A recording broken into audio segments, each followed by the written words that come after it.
Os estilos de aprendizagem são preferências individuais que determinam onde, quando e como cada aluno obtém e processa a informação. Os educadores e os investigadores defendem várias teorias sobre os estilos de aprendizagem, cada uma das quais oferecendo uma outra maneira de encarar a diversidade das nossas salas de aula. A inclusão do aluno deficiente visual, por exemplo, valoriza o aluno cego e a forma como ele aprende o mundo, bem como outras questões de caráter pessoal, social e familiar que possam facilitar o seu próprio desenvolvimento. No entanto, qualquer intervenção educativa requer uma avaliação rigorosa que permita perceber como é que determinado aluno utiliza a visão.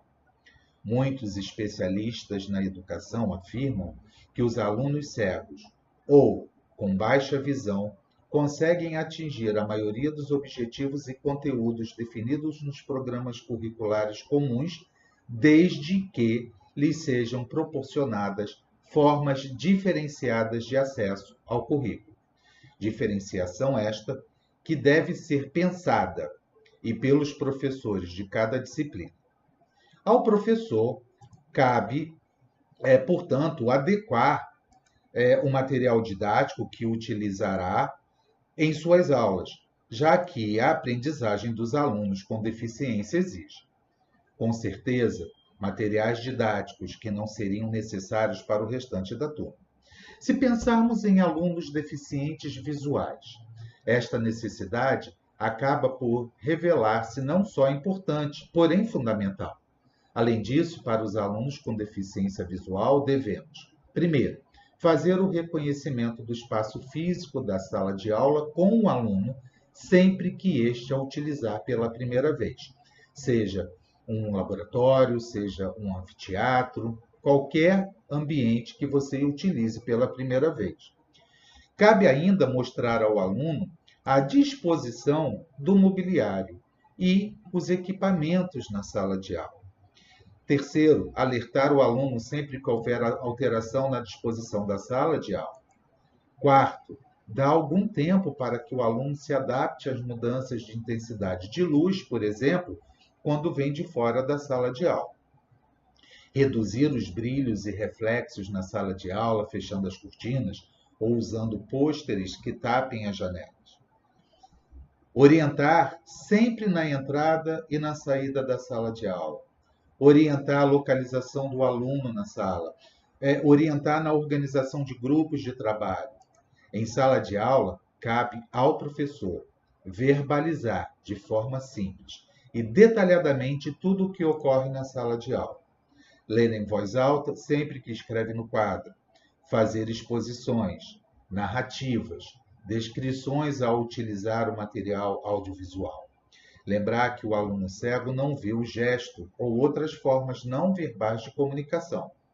Verbalizar todos os procedimentos desenvolvidos, transmitindo com clareza, de forma fácil e audível. Falar de forma pausada, para que o aluno que utilize materiais técnicos consiga acompanhar a exposição do professor. Colocar o aluno no lugar próximo do professor, facilitando a entrega de material, a atenção do aluno e proporcionando-lhe um melhor campo de visão no caso de um aluno com baixa visão. Um outro dado a se preocupar é providenciar uma mesa com espaço suficiente para acomodar todo o material do aluno, motivando para o uso das tecnologias de apoio, máquina de escrever e braille, lupa, computador, etc. Usar giz ou marcadores com uma cor que contraste com a cor do quadro e servir-se de exemplos do dia a dia a facilitar a manipulação de objetos ou esquemas em relevo para a apresentação de novos conteúdos. Utilizar com normalidade o verbo ver, olhar, observar, fornecer ao aluno em braille todo o material, textos, fichas, apontamentos que tenham sido fornecidos aos outros alunos da turma. Envolver o aluno em todas as demonstrações feitas na aula. Dar ao aluno o tempo necessário para que ele possa realizar tarefas que exijam um grande esforço visual, nomeadamente a leitura. Na hora da avaliação, não elaborar testes demasiado extensos, adaptando-os às limitações do aluno em relação ao tempo de execução. Evitar a representação de figuras, evitar perguntas que requeram a consulta do texto, preenchimento de espaços ou quadros, execução de esquema. Evitar questões que se fundamentem na análise de quadros ou de esquemas. Providenciar com a devida antecedência a transcrição para Braille ou a ampliação dos respectivos testes. Proceder à leitura do teste como aluno antes do início da realização do mesmo. Permitir que a realização do teste pelo aluno possa ser feita na máquina Braille ou no computador. Quanto aos alunos com baixa visão, e conforme foi referido anteriormente, o professor deve ter o cuidado de adaptar os materiais que são fornecidos ao restante da turma. A prática mais comum é a da ampliação dos recursos pedagógicos, fichas de trabalho, textos, etc. No entanto, há algumas práticas que devem ser levadas em conta na hora de elaborar essas adequações nos materiais.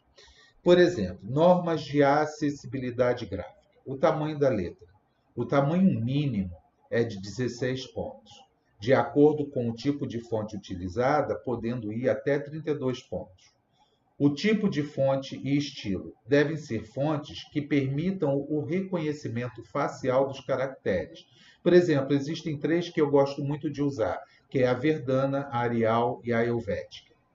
Uma outra coisa a ter preocupação é como contrastar os textos, né? Os textos devem ser impressos com o máximo de contraste possíveis, ou seja, letras amarelas ou brancas sobre um fundo escuro. São mais legíveis do que letras pretas sobre o fundo branco. O traço das letras devem ter alguma espessura, pelo que se deve recorrer ao bold, ou seja, o papel deve ser espesso e deve evitar-se papel com brilho. Nunca utilizar tamanho de papel superior a A4. Cor excessivamente, combinação de cores é desaconselhável. Espaço entre linhas, o espaçamento entre 1,5 e 2. Comprimento de linha de texto, cada linha não deve exceder os 70 caracteres. Deve igualmente ser evitados parágrafos longos. Quanto às margens, o alinhamento justificado à esquerda do texto. A margem deve ter entre 4 e 4 centímetros, de forma a facilitar a utilizar os auxiliares óticos.